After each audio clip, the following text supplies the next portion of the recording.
I kind of rejected a lot of Christianity as a younger man after I got out of the house because, there's a lot of hypocrisy in the church, and I didn't really have a lot of respect for the way Christians behaved.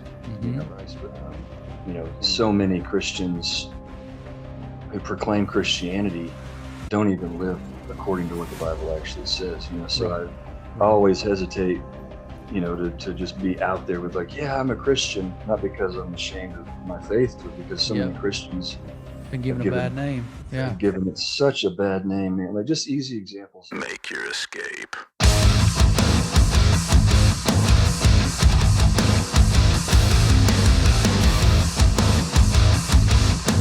Hey, welcome back. We are glad you're here. Don't touch that dial. You are in the right place if you're looking for inspiration, motivation, encouragement. We have it for you here at Last in Line Podcast, where we are teaching guys how to not only charge the mountain and be the tip of the spear in leadership, but also to be the kickstand that props people up and empowers and encourages other leaders to be the best version of the leader within them. We are all leaders. We all have influence. And as it says in Mark 9:35, he who wants to be first will be the last of all and servant of all. That's what Last in Line Podcast is about. And I hope you walk away different than when you turned on this podcast. I hope you walk away with the revelation that you were called to lead, that you were called to have influence, and that you were called to serve. Hey, I'm excited to introduce Ryan King from The Wisdom of Kings. He has got a growing platform on Instagram. He is a business owner, entrepreneur, husband, father, just a successful guy in life. He's got a great story. He offers a whole lot of wisdom on manhood, masculinity, fatherhood, parenting, marriage, and actually friendship we cover at the end. So I encourage you to stick with the entire episode today. Ryan's got a lot of wisdom. He's had a ton of following over the last several months, and he has actually become something and someone who people lean on for advice, for just guidance and encouragement on how to be a better man, how to pursue better friendships, how to be a good father. So listen to Ryan King's episode here. I'm excited to build this connection with him from a mutual friend. I want to thank Matt Boudreau for introducing us. And so listen to this episode, get your pen and paper out. Ryan has a ton to offer, and you and I are going to get better today. So welcome Ryan King from The Wisdom of Kings to Last in Line Podcast. Ryan King, welcome to Last in Line Podcast. Glad we could finally connect, man. Thanks for being here. Thanks for having me, man. Yeah. So we kind of ran into each other on Instagram and your platform, The Wisdom of Kings, where you you share a lot about raising young men and being a husband, being a father, just manhood, masculinity, this thing that is really getting redefined or trying to be redefined by culture. And guys like you are standing up against some of that. And we all kind of tip our hat to you. And there's a lot of people doing it. So the more we can do it, the better. But I got to say first thing I got to say for the listeners, this is just generic kind of public service announcement. We are embarking on the greatest time in the year. We've got college football. We've got Major League Baseball. Like, the next 2 months are the best season of the year. Would you agree with that? Absolutely. I mean, even I'm not even a deer hunter, but I mean, opening day of deer season's in less than 30 days. I mean, we got NFL, college football, we got Major League Baseball playoffs, World Series coming up. So for those of you listening, if you don't like sports, we got to get your pulse checked, because this is the greatest time of the year for me, and Ryan would agree. So thanks for being here, man. Give us a little bit of background for you, because I know you're an entrepreneur, you're a CEO. I think you maybe even, did you start the company that you run now? And kind of take us through some of your professional life to this point. Sure. So I've always really been in sales, and I worked several different jobs for, quite a while. And the business that I ended up getting into, I actually got started with a couple other business owners. And what I really started looking for was, wanting to have that freedom or the independence to kind of have financial, uh, flexibility. So for me, I started specifically looking for industries where, how could I use my skill set as, a salesperson to where, um, when I sold something, I kept getting paid on it forever as opposed to just a one-time sale. And so I shifted industries quite a few times until I found the right one. And the business that I own now, I started off with a couple other business owners, but it was a brand new business. But they were older guys, and they basically approached me and said, "Hey, we've got this idea for a business, but we don't have the time or the energy to turn it into anything." And at the time, I was like 26, and so I had plenty of time and energy. I just didn't have any money, so Yeah. Yeah. it was kind of a perfect fit. And then I worked underneath them for about 3 years and built it up. And then it was kind of an understood thing from the beginning that I would eventually, buy them out and take ownership of it. And so when I bought them out when I was about 30, um, and I spent the next few years, hiring people to replace me. And so now I still own the business, but it's not something that I'm actively have a hand in anymore. That's kind of where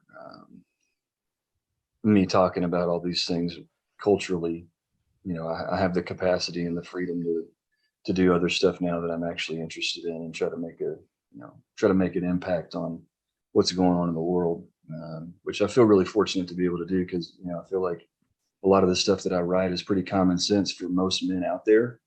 Um, but I feel like a lot of the narratives around masculinity, um, they're just the men that are good men that are doing the right things that we don't see represented very often.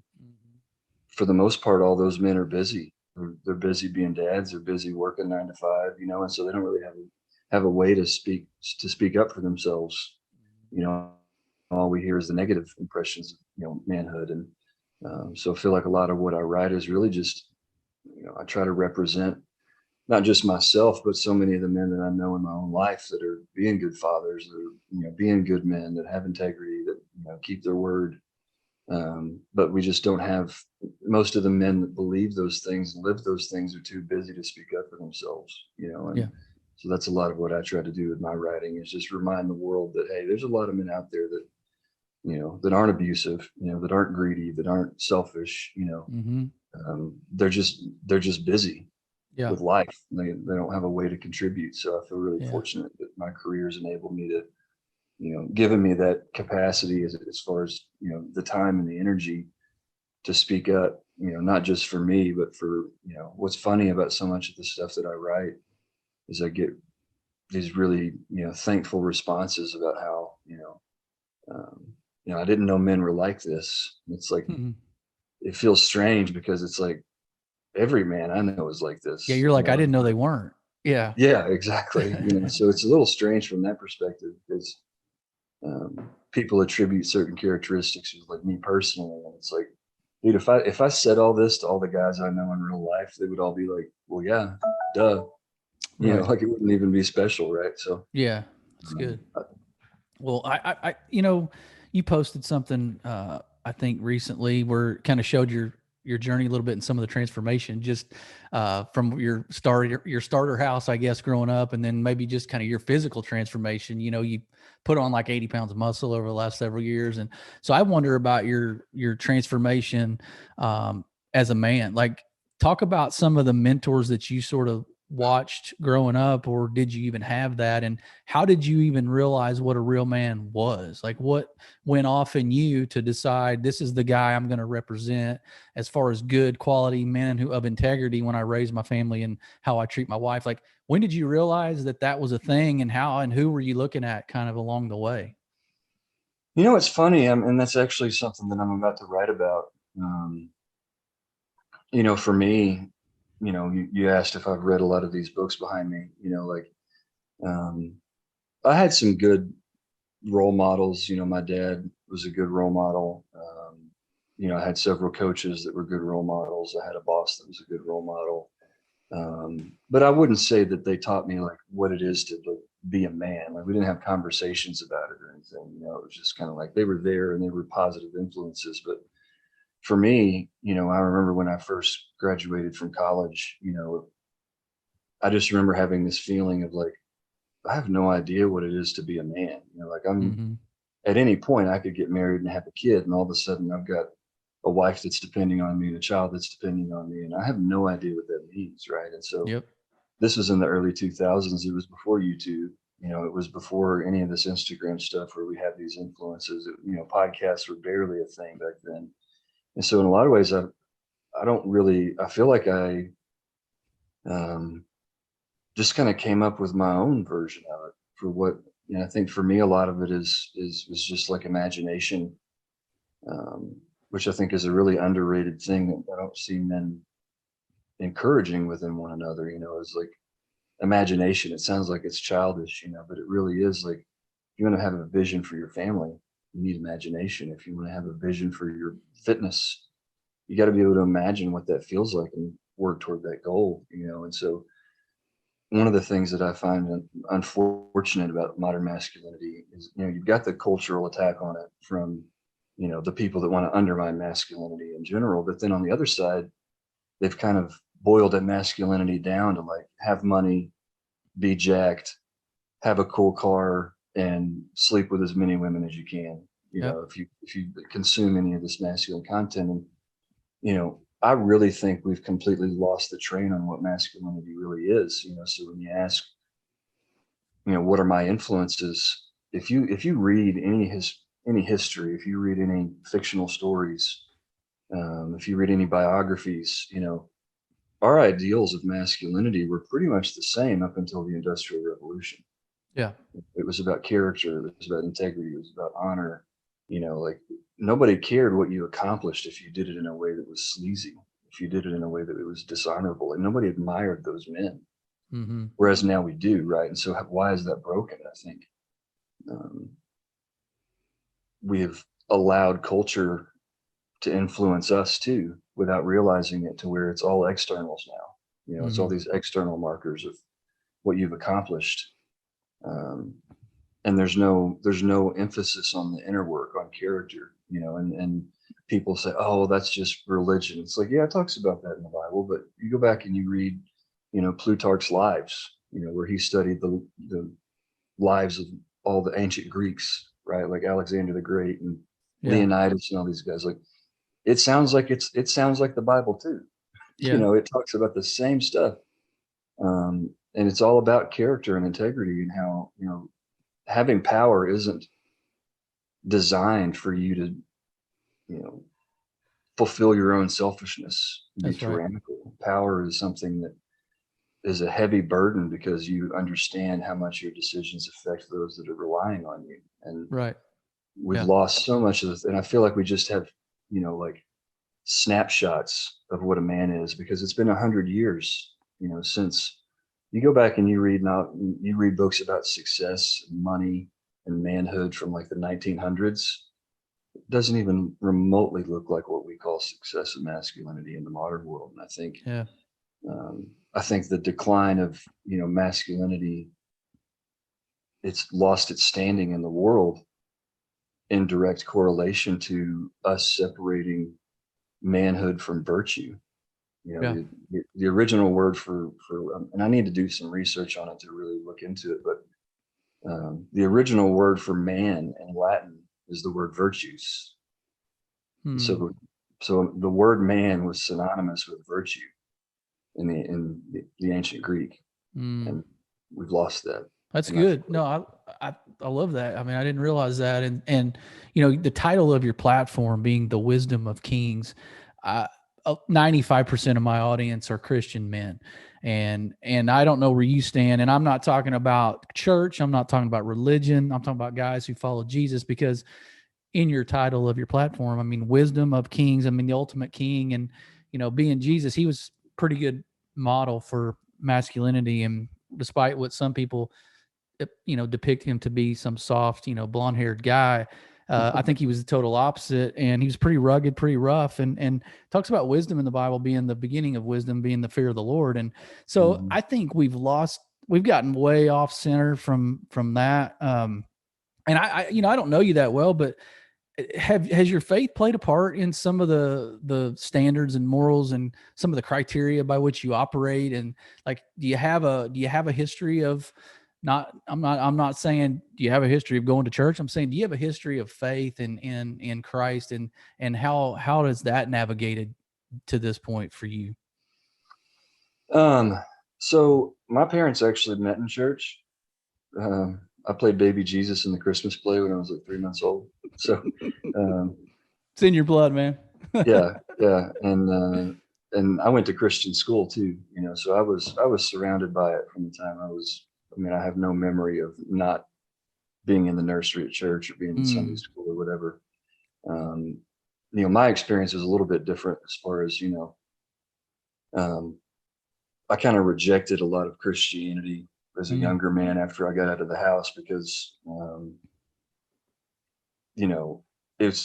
there's a lot of hypocrisy in the church, and I didn't really have a lot of respect for the way Christians behaved, and even, now one of the most influential books that I've ever read was Wild at Heart by John Eldridge. Right. So my faith is, I would say, very different because, it's funny. Like I live in Arkansas, so I'm right in the middle of the Bible Belt. Literally everybody that I've ever interacted with goes to church and they're Christian and stuff. When you ask them, like, how much of the Bible have you read? Very few of them have ever read it. Yep.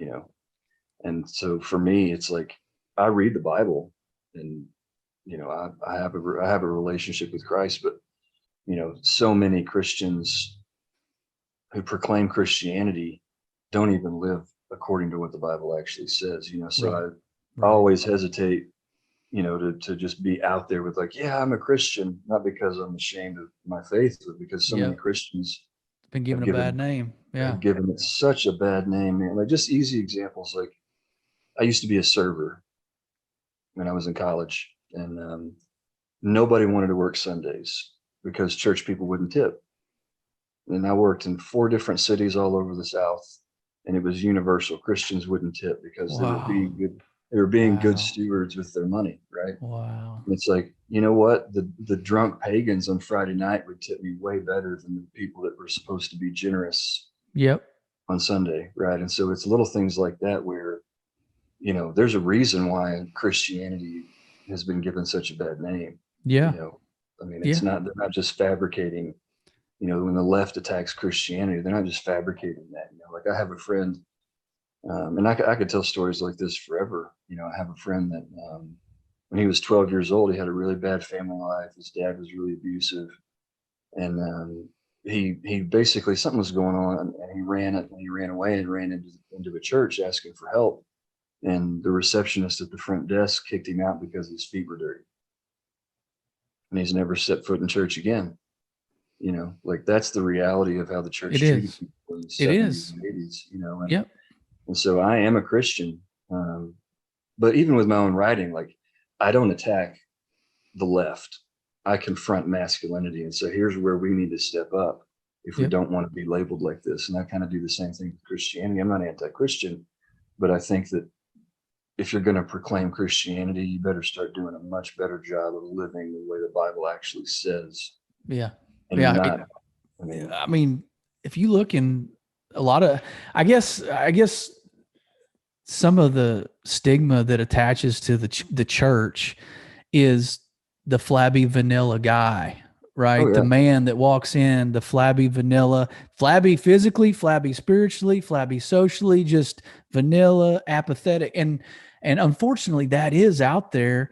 I think we're just better served, to your point, by just doing the things that exemplify what is in, the character that's in the Bible, the criteria of integrity that's in there, and just walking that out, not beating people over the head with it. Cause like you said, there's a lot of people that talk about it, but they're not about it.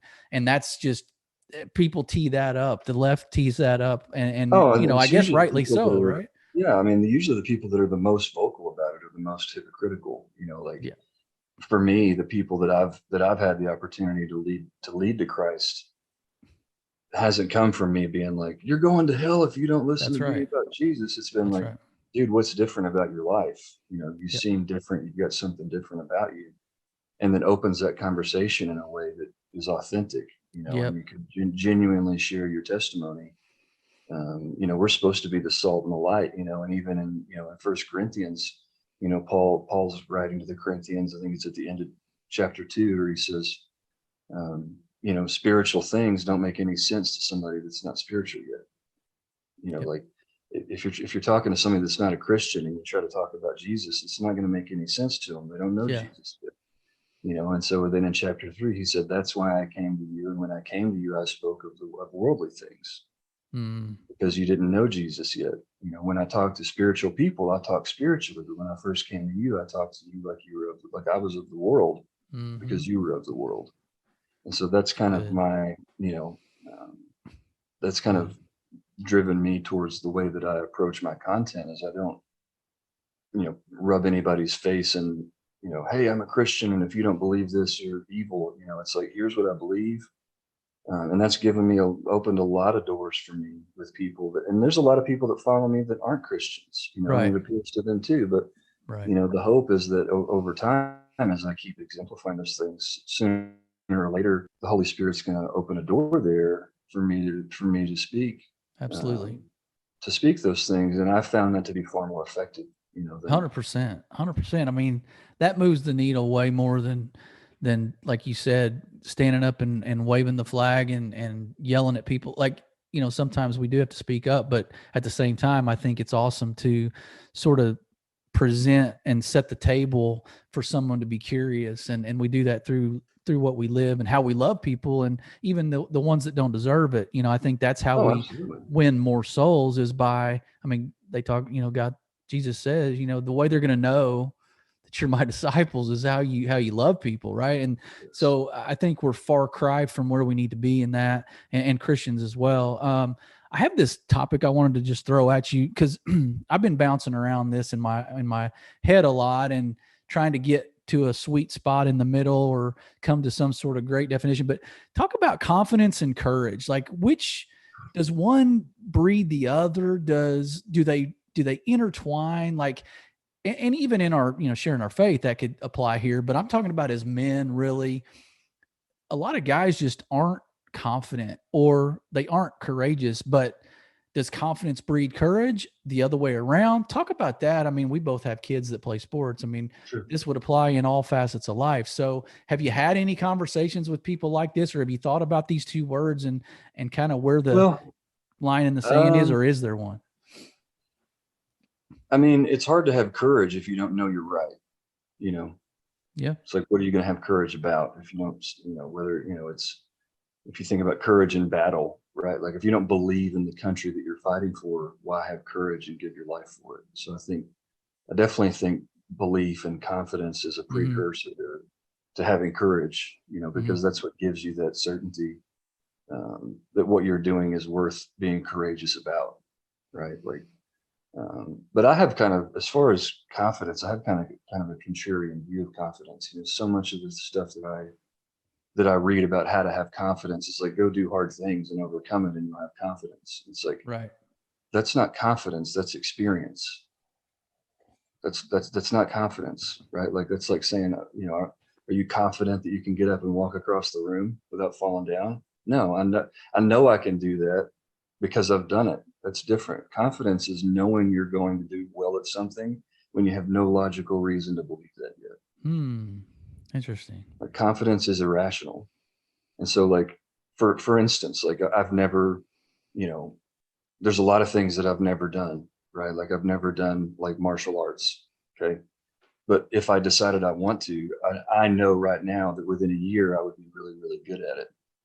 Even though I have no reason to believe that, and what's funny is like, look, if you've ever talking about sports, like go out and coach a 7-year-old t-ball team, right? And there's going to be a kid randomly on that team that just thinks he's awesome. Yeah. Even though he's never played. And that kid always ends up being the best one. It's great. You know what I mean? And so it's like, to me, confidence is just a decision of saying, you know what, I know I'm going to be good at this. It's just a state of mind. It's belief in yourself, even when it makes no sense. So is that would you say that is maybe the biggest hindrance in guys stepping in to their role as men? Is it that they're not courageous enough, or they're not confident because they just have too much self-doubt in what they even know to be how you do it? Like some of us, ignorance is what prevents it, right? Yeah, I mean, I think there's too much idea of perfectionism. You know, we're too worried about failure. We're too worried about what people think. We're too worried about looking stupid or looking foolish or whatever. And, you know, it's challenging in the modern world because we have all these examples of people that have already done it, right? Yeah. People with experience. And so a 25-year-old guy might look at me on my page and look at what I write or what I talk about or what I post about my life or whatever and be like, oh man, I wish I could be like that. It's like, bro, I'm 38. When I was 25, I didn't have any of this stuff either, man. Yeah. But we, 100 years ago, that 25-year-old kid would have nothing to compare it to, right? He would do his thing. He did the best he could. And so I think a lot of it is like, you can't compare yourself to other people. Like everybody's going to fail. Everybody's going to mess up. None of us know what we're doing. Like I know what I can talk about things that I've already done, but like I've never had a 16-year-old yet. I don't know that I'm going to be good at that. Right. I don't know what I'm doing. I've never raised one. Like there's going to have stuff come up that I've never dealt with before, but I still have confidence that I'm going to deal with it well. That's good, man. Because I think sometimes people get tricked into thinking that maybe that mentality could come across as arrogant, which there's always that confident humility, versus arrogance we talk about in to the baseball example, because you and I both coach baseball. But like I liked kids that have that confident humility, right? Or that the arrogance is something more kind of what you don't want in a team environment. But to the point of the 7-year-old who's already confident, like he doesn't know anything different, right? He's not thinking about the failure. He's just thinking about, I'm going to do well at this, because that's what it's a mindset of, I'm not giving myself an option basically to be bad at this. Right. Would you agree with that? And a lot of times even arrogance has a bad name. Like, I was a baseball player. I played baseball in college, and then I went into sales. Both of those environments have a high rate of failure. Yeah. Right. And so you almost need a little bit of arrogance as like armor against the failure. It's almost like a mind game you have to play with yourself. Arrogance doesn't become a problem until you start making other people feel bad about themselves, right? Like I'm arrogant in my own head. I don't treat other people that way, right? But like I have to have a little bit of that swagger and that arrogance. Like Michael Jordan, he was a little bit arrogant. That was his edge, yeah. Like Kobe Bryant, he was a little bit arrogant. But I think in a lot of ways, it's like, I'm not saying we should encourage or glorify arrogance, but I think there's a practical arrogance that you need to have a little bit of arrogance to almost like a life jacket to help hold you up through those times where you're failing. That's it. Yeah. That's real good. Just don't apply that to how you treat other people, because you're not better than anybody else. It's not an arrogance that like, oh, I'm better than you. I think that's the arrogance that we see portrayed most often, and nobody likes being treated that way. So nobody likes that guy. So we're all afraid to have that arrogance in ourselves. And it's like, I'm arrogant in my own head. If you heard my self-talk, there's some arrogance there, but I think in a lot of ways I've developed that as a way to persevere through those times where if I didn't have it, my confidence would go away. Yeah. And so I think there's a practical arrogance that's necessary to an extent. I think it only becomes a problem if you start looking down on other people over it. I think that's where it becomes negative. It's a great perspective. Yeah, I agree with that 100%. I think that somebody in the audience probably is now thinking, oh, okay, I'm not a jerk, because in my head, I think I'm better at a particular thing. That's just how I operate. And that's the fuel I need to push through. Whereas somebody else may fold, I'm going to keep going. So that maybe that makes somebody feel a little better hearing that, because I've never really heard it said that way. But so let's kind of navigate through what I call on this episode is going to be the wisdom trifecta. And I want to get a little wisdom in parenting, marriage, and then friendship. I want to cut at the end for a little bit about friendship, and how we can be accountable, iron sharpening iron, different things, because guys are really bad at that for the most part. Just to make a general statement, a lot of guys are not great at developing friendships or cultivating those. So let's dive into parenting first, because I know you've got two boys, and Yes. athletics is a big part of your life. Man, you just kind of, I mean, we all kind of learn as we go in parenting, but what conversations are you having with them? I wish I would have known a lot about the masculinity, manhood stuff that I know now, 10 years ago. But what kind of conversations are you having with those guys now? Because they're young, they're teenagers, or coming into that time of their life, adolescence. Are you having some of those talks right now about different things that are expected of men and versus what they're hearing from society? We have a lot of conversations now. They don't hear much about what society has to say about men, just because we don't watch a lot of TV and they don't Okay. have social media or anything like Yeah. that. So, but mine are usually, I look for opportunities to teach them in the context of what's going on in their life. And so when they experience some kind of failure or adversity, or when they don't treat each other, when they're arguing with each other, or when they disrespect their mom or whatever, those are the times where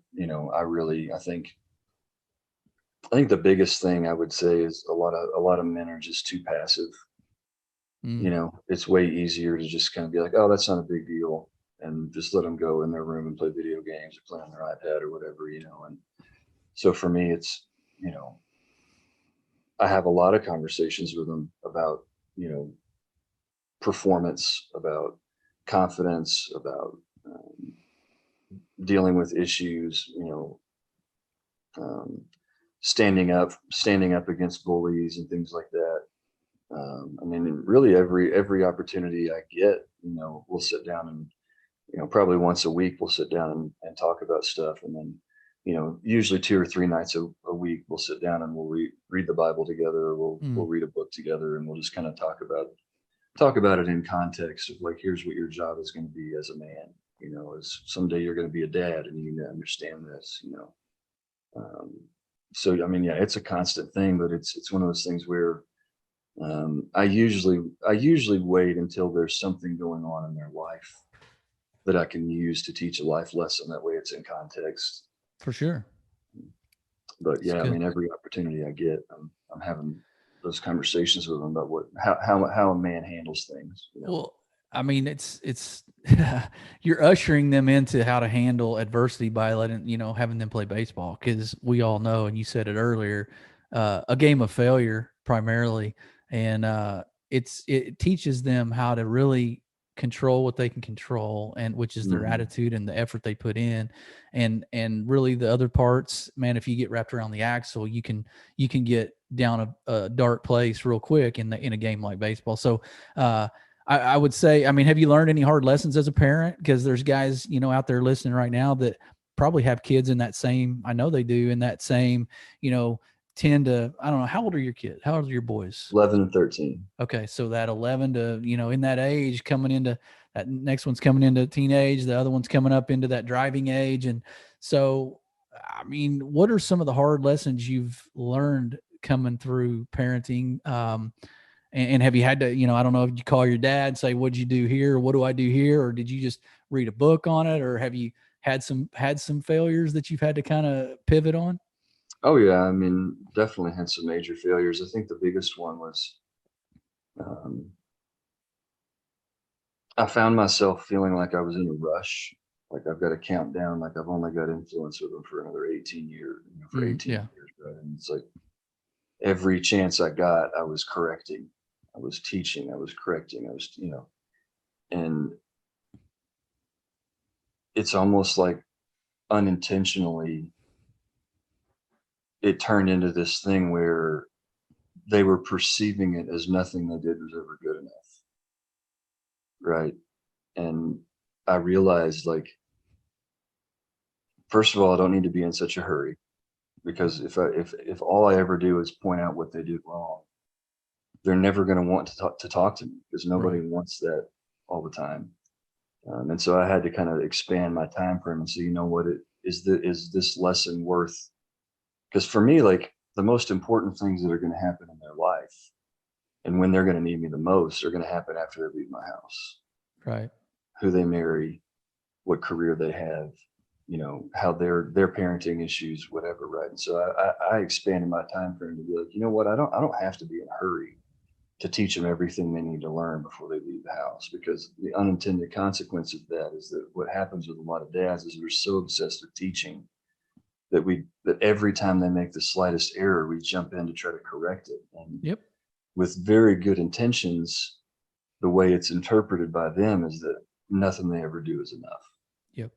And so what that's going to naturally translate into as they get older is like, I'm not going to tell my dad about what's going on because I don't want to lecture, right? And so for me, I've learned, I don't need to try to teach them about being tough and being a man. What I need to do is put them in situations that require them to be tough and build up that resilience and all those manly characteristics. And then when they come back with failure and they've got their, hypothetically, proverbially have their elbow skinned or whatever, it's like, Yeah. okay, let's talk about why you skinned your elbow. I'm gonna bandage you up. I'm gonna encourage you. I'm gonna tell you it's okay. I'm gonna bandage you up, and we're gonna talk about how to prevent that in the future. And then so I'm being tender. I'm being loving. I'm being helpful, right? And then I'm sending them back out into the world to do something else where they have to experience failure, because I think a lot of dads are like, you got to be tough. You got to be tough. And it's like, they're just going to not want anything to do with you. Like, put them in situations that make them be tough, and then help them, and then be like a safe harbor when they come back out of Yeah. that. To say, Dad, what did I do wrong? How do I fix that? And that's what I had to learn, is because I was doing the whole, you got to be tough and you got to man up and you got to do all this. And I was driving them away. Yeah. Whereas now I'm letting life teach the hard lessons, and they're coming to me. I'm saying, here's how we can avoid that pain next time. Here's the lesson that you need to learn from that. Because Yeah. I want them, when they're 25 and they're like, if they mess something up, I don't want them to be like, oh crap, I hope my dad doesn't find out. I want them to be like, oh crap, I messed up. I need to ask my dad. That's so good, dude. I mean, you're talking to me right now, and so the listeners, unfortunately, I'm sure they relate, but selfishly, this is right here in my wheelhouse of learning moments. But no, thank you for saying that, because, bro, I've been exactly wearing those shoes that you're talking about, and I don't know if it was just through the season of competitive sports and really trying to overtrain a kid and knowing how to react in situations in a sport or just in school, in life, around the house. Like, everything that came out of my mouth, I felt like had to be, to your Yeah. point, a training exercise, or, education, or me Hmm. teaching you, because I made the mistake. So I don't want you to. I think that's a big deal. Like, I think parents are in this false narrative in their mind of, I got to keep them from making all the same mistakes that I made. Yeah. I'm speaking for me, but that's a mistake. And I learned it with the first two, and I'm doing better with the second two. But I think that might be why my 24-year-old, I don't know that he comes to me with as much as he goes to his mom with. Now, granted, it's a lot about new house finance. She's an accountant. So I Hmm. think that's part of it. But I want to know that down the road, he can call dad and be like, hey, man, I'm Yeah. running up against this. I know you did some things this way. What are your thoughts? And without trying to fix it, Yeah. that's what you're saying, is we got to Yeah. stand there and kind of listen first and then maybe give suggestions. But yeah, you're doing it a lot earlier than I did. So hats off to you. What about, I mean, uh, you guys have two boys and you've been married. Did you guys just celebrate an anniversary recently? Yes, sir. 14 years. 14. Yeah. Congrats, man. You guys, I know we see everybody's bright and shiny side on Instagram, but I mean, you guys literally look like a genuine, authentically happy family. Um, Man, for marriage, did you have good example for that? Did you have Did you have to read a book on that? Like, talk about marriage, because I think guys are, or men trying to lead their wives, and be masculine men. We have a lot wrong that we're doing. Like, we're trying to, I'm the leader of the house, yet you've done nothing to earn that Exactly. respect. You've done nothing to earn that mantle of I'm the man of the house or the leader. Talk about what guys maybe are missing out on and what you did right along the way to have that, earn that respect. I mean, here's the thing, right? Like, you would never expect you and I, right? If we went out to do something, I wouldn't just walk up and demand that you respect me. Mm-hmm. I wouldn't expect with you that I'm just like entitled to your respect. I would understand man to man that for you to respect me, I better earn it. Mm-hmm. You know what I mean? Yeah. So why do we think it's any different than with women? Like, that just doesn't make any sense, right? Like, I've never used the word, submit, or I'm the man of the house or anything like that. Right. What I've found, and I do the same thing like with my business. I've got 7 employees. Like, people will respect you if you just earn it. Yeah. If you just do the work that you're supposed to do. How to earn respect isn't any different between men than it is between wives, but than it is between employees or whatever. Like, earning respect, like, don't be a hypocrite. Don't treat other people the way you wouldn't want to be treated. Don't. And how many of us, I mean, think about it. Like, men, step outside of marriage for a second. Like, we've all had bosses as men, right? Mm-hmm. We've all had bosses or coaches or college professors or whatever that thought, they were God's gift to coaching. Mm-hmm. And they were condescending, and they talked down to everybody, and they treated everybody like crap or whatever. Like, how did we respond to entitled leadership? Did we respect them, or did we hate them? Right. Did we ever do anything that we didn't have to do? Did we go above and beyond? Like, the coaches that I had coaches that I would have taken a bullet for. Yeah. But it was because he treated me with respect, and he earned everything he asked for. He never expected me to do anything he wasn't willing to do, etc. So I think that aspect of especially that interpretation of the biblical interpretation, husbands submit to wives. Like, I think that's been taken not out of context. It's just like, that biblically, that was husbands, treat your wives as Christ loved the church. Yeah, I was going to say, we forget that second part. Yeah. Yeah, and it's like we spend way too much time pointing our finger at other people instead of looking at the mirror. It's like, when I read that, to me, the husbands submit to your wives thing, that was written to my wife. That was written by God to my wife. I don't even need to read that. I need to read the part that he wrote to me, which is treat her the way Christ loved the church, which means sacrifice for her. Yep. Take the pain. Go first. Like, love her, serve, whether she deserves it or not, right? Like, right. No matter what she's doing, I'm going to be like, that's the thing with Jesus, right? Like, that's what breaks everybody when they realize that Jesus knows every single bad thing about you and loves you anyway. Doesn't matter what, if you deserve it, especially when you deserve it the least, he's there loving you anyway. Yep. How many men love their wives that way? No. Yeah. I would. If you just did that, how can she not respect you? Right. I think we shouldn't even be thinking about what God told women. We need to be thinking about what God told us. That's outstanding. And I think we go into marriage thinking that it's just more of a, it's positional leadership versus relational, because I think we just think that now that we're given this title, that it's automatic. And so we just go into this thing just like, a coach that's a jerk. I'm the coach, I'm the head coach. So everybody's beneath me, and this is the hierarchy, and it doesn't change. And this is how the cow eats the cabbage.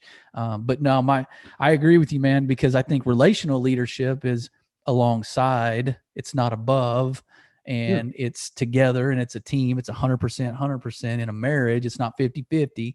So what have been your keys aside from what you just said, like talking about serving and loving your wife, like you're supposed to and not demanding the authority, title, or respect. Are there some other things that you can tell guys, maybe practical things that either on a daily basis or just over the years, that like healthy husbandry 101 from Yeah. your standpoint? Stop expecting her to be a man or act like a man or think like a man.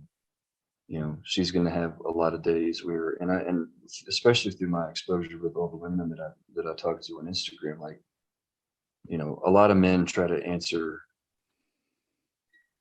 their wife's mood or their wife's criticism or whatever, like word for word, right? And so if she's being critical about something, you think she's literally being critical about what she's talking about.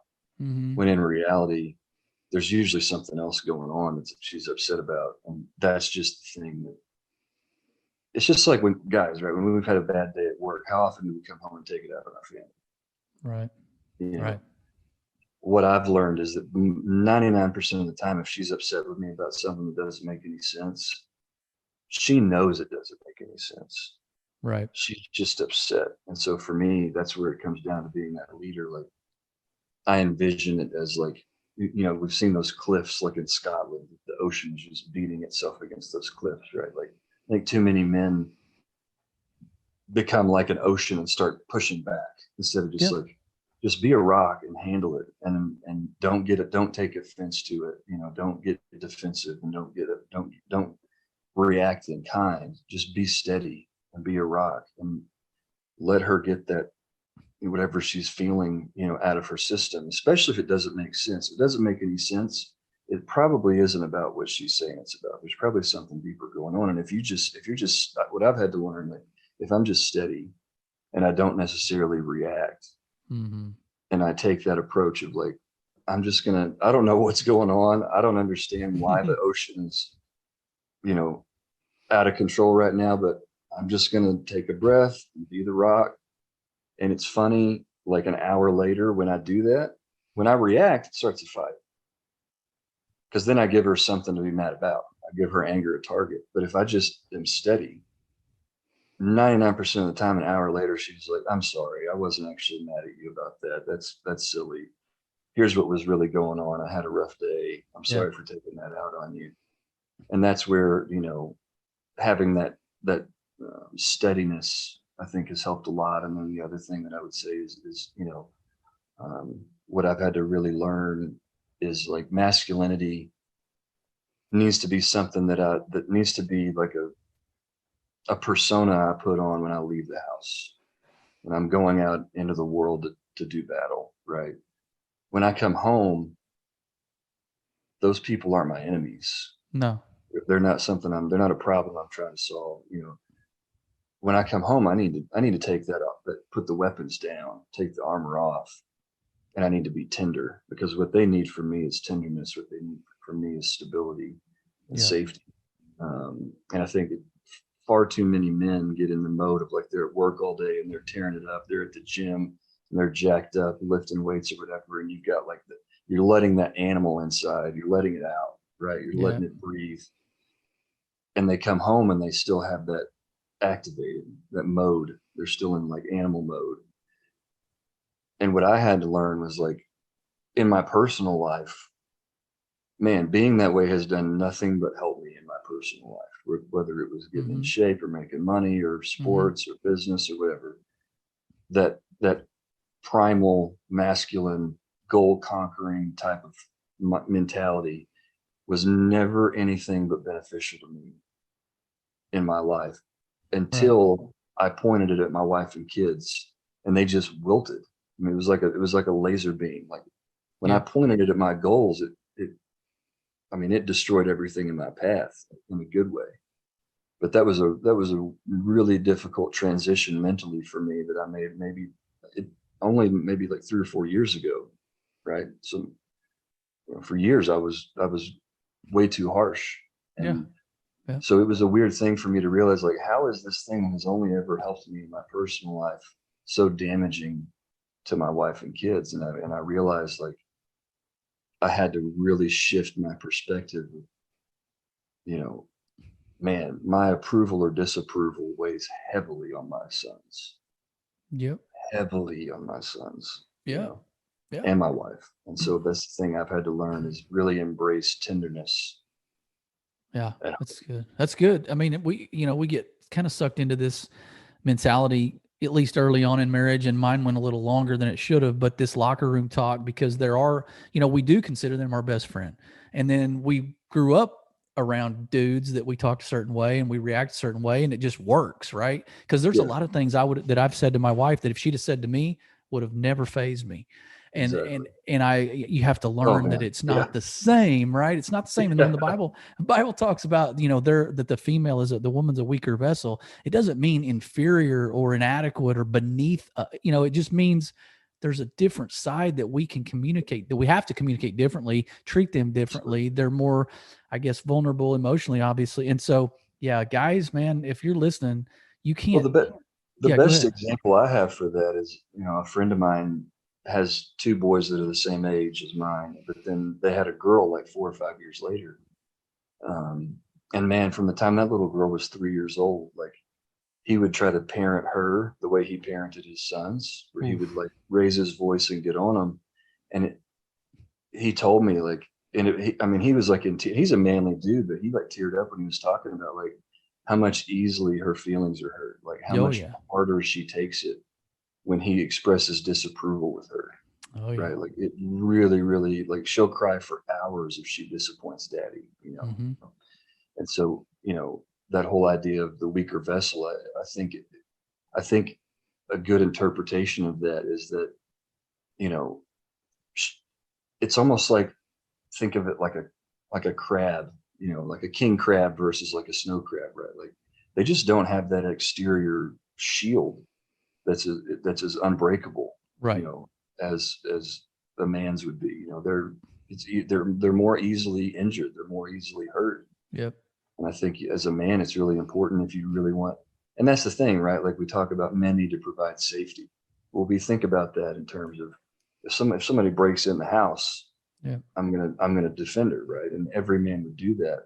Meanwhile, if we're constantly hurting her feelings, if we're constantly like breaking that outward shell because we misjudge how strong her armor is compared to ours, is that really providing her with safety? Right. Right. No. A woman's top need is security, and I would even put safety into that. I mean, that's what they need is security from us for the most part. Absolutely. Well, man, I think that's awesome. And I think it's important that I always say that, the thing that I want to teach my kids the most is how much I love their mother. That's what I want to like show. That's the biggest thing I want them to take away. What if your kids could describe years from now, how would your kids, or how will they describe your marriage, your marriage to their mother? Like what are they going to say about you guys if I fast forward 10 years and get them in a room and say, "Hey, describe that marriage." What do you hope they say? Um, I would hope they say that it was real. You know, I mean, um, we argue in front of them Yeah. because I think it's important for them to know like it's normal Yeah. to argue. Now, if it gets really, really bad, we don't do it in front of them, but Yeah. we Put a don't pin in this one. pretend Yeah. we Right. don't pretend like nothing ever goes wrong and like we always agree with each other because that's setting them up for a false view of what marriage is like. So when they get married, if they have a fight, they're going to think they did it wrong if they never We're saw broken. that Yeah. argument. And so unless it's really bad, you know, we'll lightly disagree with each other in front of them, but we also are really playful. Like Right. we joke with each other. We tease each other, and Yep. and so that's the biggest thing is I want them to see really just a full, honest view of what marriage is like. The good and the bad, Yeah. because I want them to I know a few weeks ago we were at lunch and um, my wife said something to me and I snapped at her, and it was very obvious that her feelings were hurt, and I think the boys could tell that I snapped at her, and so I just reached across the table and grabbed her hand and I said, "Babe, I'm sorry. I didn't mean to snap at you. I shouldn't have done that. That wasn't fair." Um, And I did that right in front of them. Yeah. Because I want them to see, like, I don't want them to think dad never has to apologize. And, you know, like, if I do something wrong, I want them to see me saying, you know what, that's wrong. I need to apologize for that. You know, and to me, that's leadership, you know, For sure.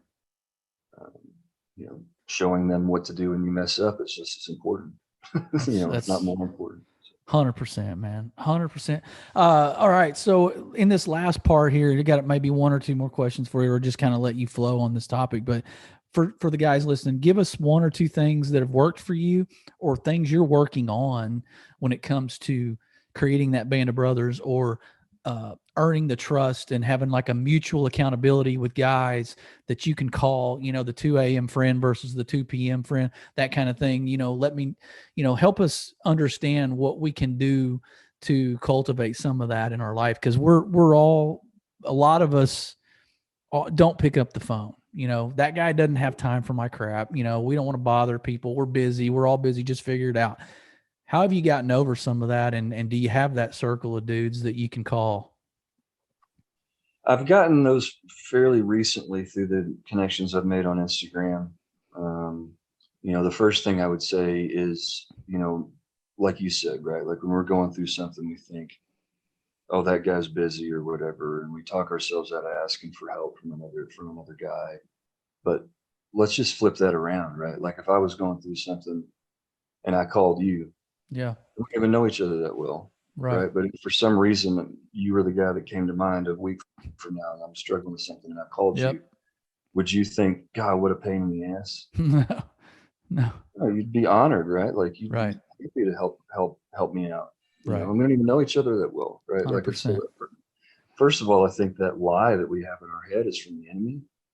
Like, you know, how, like for me, every time a man has reached out to me for help, I've been flattered. I've been honored. I'm like, wow, I'm really thankful that Right. this guy trusts me enough Yep. and has enough respect for me that I'm the one he reached out to say, man, can you help me? At no point do I think, what a pansy this guy is. Nope. You know, like I feel nothing but honored and I'm eager to help. I'm like, absolutely, what man? What can I do? I'll drop whatever I'm doing to come help you, right? Like that's how I would react when a Yep. man reached out to me, and I would guess you would be very similar, right? For sure. So, and any decent, I think any decent man is probably going to have that reaction, right? So, I think the first step is recognizing that lie for what it is, saying, you know what, they probably would react the way I would react, which is, what do you need? Yeah. What can I do, bro? You know. So I think that's the first step is to realize that that's a lie. Push the pride away. Yeah. It's pride. Yeah. Absolutely. It's absolute pride. It's absolutely a lie. And 99% of the time when I've done that, guys have responded and said, man, I struggle with that too. Or dude, Yeah. that same thing happened to me. It's good. It's like, dude, we have this shame about it when in reality, all of us are dealing with the odds that we call some random guy and be like, I don't know what to tell you. I've never made that mistake before. So like, the odds of that happening are really slim. More than Yeah. likely, it's gonna be like, bro, I just did that last week with my wife. Yeah. Or man, I've been struggling with that all week or whatever, right? Like, so I think the first step is we've got to disarm those lies, man. Like, and Yeah. that's one of the things that I feel like the reason women have so much more healthy relationships and friendships is because they don't have that ego, macho pride thing, right? And Yeah. so they It's reach good. out for help and they have so many more.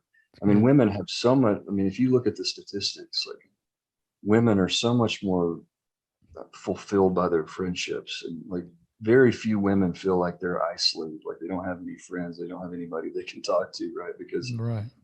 when they're hurting, they reach out. And as men, we have this macho thing where we're like, oh, it's not. And what I've found, especially like in doing work with other men, is like what I would suggest for men that don't have that is to go first.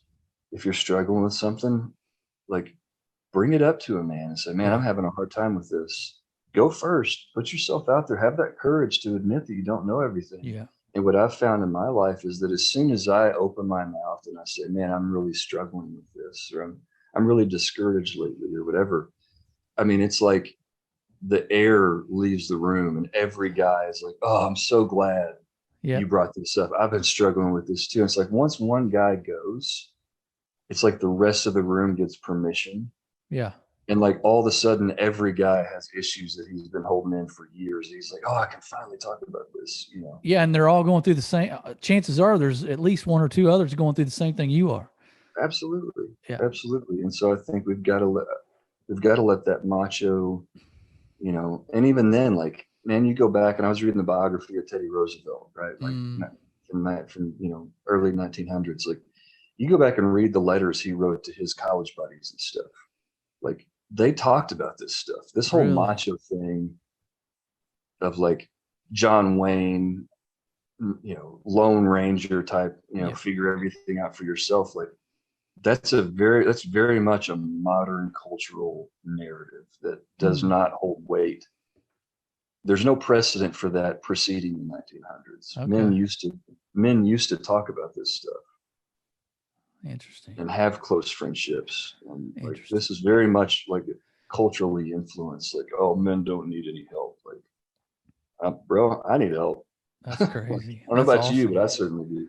Heck yeah. Well, man, thank you for sharing that because that's a great, I mean, that's practical too. It's easy. You just take a step, man. Get rid of the pride. Don't believe the lie that nobody wants to hear your problem. And then watch what can of worms in a good way that opens. And it just takes somebody taking that first step. So, I mean, I appreciate that. I respect the heck out of that answer. And it's something I can definitely start to apply as well in my life. But so as we let you go, man, other than on Instagram, The Wisdom of Kings, where can we find, do you have any, you're a writer, obviously. Are you coming out with a book at any point? Do you have a website? Are there any coaching courses that you offer? What else is available other than what you put out on social? Right now, it's just the Instagram. That's all I've really got the capacity for to you know, everything else I'm going to have to hire out, you know, because that's what's the challenge for me is, you know, I still have business to run. I'm coaching baseball and going to the gym, you know, I'm you know, so it's just, it's not something I'm doing for money or anything like that. It's just something I feel like I need to speak up, you know, against what's going on in culture. And so I am in the process of writing a book, but I'm expecting that with my Instagram page, you know, eventually get the attention of a publisher and have a publisher help release the book. Cause I looked into self-publishing and I'm not interested in self-publishing. So, well, that's what I've done. I've written a couple devotional journal type stuff and, you know, a couple little handbooks, but self-publishing is pretty easy when it comes to that. But I would say, and I don't want to speak for you, but Ryan's very approachable on Instagram. If you have something that you're struggling with, or you have a question, or you've got a thought, like message him. He's very responsive. I would assume you welcome, you know, new connections with people.